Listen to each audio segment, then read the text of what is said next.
Você e o seu amigo corneteiro certamente andaram dizendo que o Flamengo está jogando sem alma. E vocês não estão tão errados assim. Desde o jogo contra o São Paulo até a partida diante do Corinthians, o Flamengo passou por um vácuo produtivo muito grande. E isso se deu pela ausência do seu principal articulador. Sim, do principal criador de jogadas de gol do Flamengo. E eu estou falando do brasileiro e não do uruguaio, do brasileiro Everton Cebolinha. Sim, é isso mesmo que eu estou dizendo, mas pode guardar o segredo entre nós, porque as pessoas não gostam tanto de um protagonista um pouco diferente. Então vem comigo que eu vou te explicar sobre a importância do Everton Cebolinha no Flamengo de time. Então vem comigo falar sobre tática, sem tatiqueias. Quando o Flamengo contratou o Cebolinha, você já esperava esse chuta-chuta, esse cara com ótimo chute de fora da área, característico por lances que você já tinha visto na época de Grêmio ou mesmo na seleção brasileira. Ele pode ter demorado para aparecer, mas de fato ele apareceu há algum tempo e é de fato um excelente finalizador. Mas, além disso, o que você talvez não soubesse é que ele é um ótimo construtor de jogadas e criador de chances de gol. Como esse passe que ele deu para o Lohan e vai dar exatamente igual para o Arrascaeta em um outro lance. Por quê? Porque ele é um jogador também muito decisivo nos passes.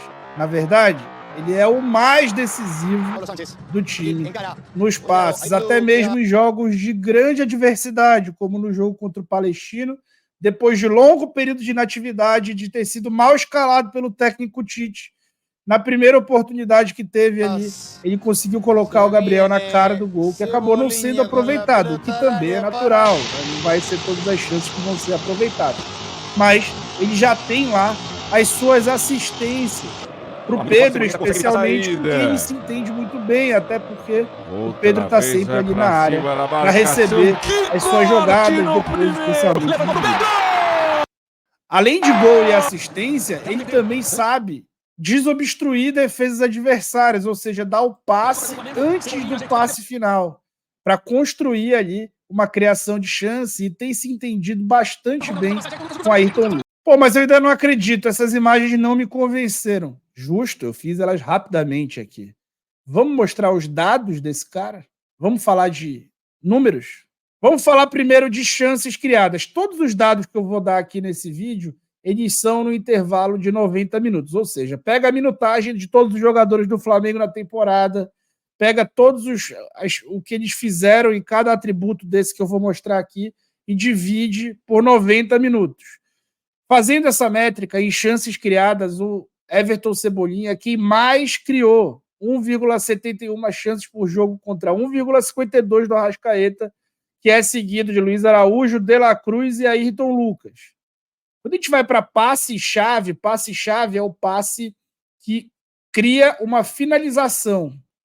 Quando a gente vai para passe-chave a cada 90 minutos, são praticamente 2 por jogo, número muito próximo para o do Arrascaeta, que inclusive o número dele é superior, ligeiramente superior ao do Arrascaeta, e depois seguido do Vinha, do Luiz Araújo e do De La Cruz. Vejam também a diferença de característica entre os jogadores, né?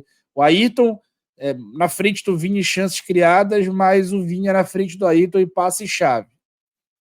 Quando a gente vai ver as conduções para terço final, ou seja, as conduções para a fase final do campo, para imediações da área, a gente enxerga também o Cebolinha como líder, com 1,58 à frente do De La Cruz, depois do Luiz Araújo, do Bruno Henrique e do Arrascaeta. E aqui, esse para mim é o número mais importante, assim, é o mais representativo. Ele é um jogador que duela. E ele duela mais do que é esperado para essa posição. Ele tem duelos ofensivos maiores do que o Pedro. E duela mais do que o Pedro, que é o jogador que tem obrigação de duelar mais por ser o que está sempre sendo confrontado ali por uma oposição mais física. Mas o Cebolinha tem quase aí 13 duelos ofensivos por jogo e é seguido pelo Pedro, pelo Arrascaeta, pelo Bruno Henrique, Arrascaeta e Gerson. Dribles nem se fala, né? Dribles a cada 90 minutos ele é o líder disparado com 7,45, seguido pelo Vitor Hugo, olha só, Luiz Araújo, Igor Jesus e Arrascaeta. Quando a gente vai para os dribles certos, ele fica com mais do que o dobro, ou praticamente o dobro do que os demais. Ele é o jogador que mais dribla no time, ou seja, é o cara de principal passe-chave e o de principal drible. E isso é característico de jogadores que jogam em times que precisam vencer pressões, marcações adversárias.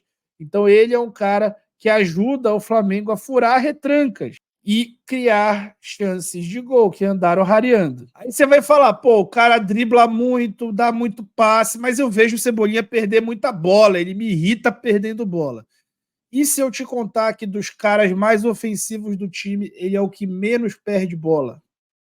Ele perde 5,47 bolas a cada 90 minutos, perdendo menos bolas do que o Luiz Araújo, do que o De La Cruz, do que o Pedro e do que o Arrascaeta, que de todos eles é o que mais perde bolas. Ah, esse cara tá dizendo que o Cebolinha é melhor do que o Arrascaeta. Cara, eu não tô dizendo isso. E, na verdade, eu nem tô preocupado aqui em dizer quem é o melhor e quem é o pior, porque os dois jogam pelo mesmo clube. O que eu tô te falando é que no recorte de 2024, o principal jogador do Flamengo chama-se Everton Cebolinha. Ah, mas o Pedro tem muitos gols. Bom, a gente já viu que alguns deles foram construídos pelo Cebolinha. Ah, mas, cara, cada um tem a sua função dentro do time. O Pedro é o atacante principal que está ali para receber as jogadas do time. O Arrascaeta, cada vez mais uma espécie de segundo atacante. Na verdade, essa sempre foi a função dele. O Arrascaeta é mais flecha do que arco. E como o Flamengo ataca os seus adversários a partir desse entrelinha, e essa é a principal zona de conforto do Cebolinha, que corta para dentro. Você vê também que o Luiz Araújo tem bons números, mas bem abaixo do Cebolinha, que também é uma zona de conforto ali, teoricamente, do Luiz Araújo, demonstra o quanto o Cebolinha é criativo nessa função. O quanto ele tem sido decisivo, literalmente, para o Flamengo, e o quanto aquela entrada do Igor Vinícius, que gerou a lesão do Cebolinha, gerou de instabilidade para o trabalho do Tite. Tá certo que o treinador, quando teve o Cebolinha de volta, fez besteira com ele jogando pelo lado direito, e talvez isso tenha custado a derrota contra o Palestino. Mas, de posse das simplificações que o Tite voltou a fazer, é muito fácil de esperar que o Cebolinha continue a ser o principal jogador do time. Abra o seu coração e a sua cabeça para receber um novo protagonista. E cá para nós, não é nenhum cara começando a carreira, é um cara que custou mais de dezena de milhões de euros para o Flamengo e que já é, sim, mundialmente ou nacionalmente muito mais reconhecido pela sua capacidade de criação e finalização de jogadas. O Cebolinha é ótimo e chegou a vez dele decidir as coisas para o Flamengo, tá bom? Então deixa o teu like, se inscreve no canal e eu fui.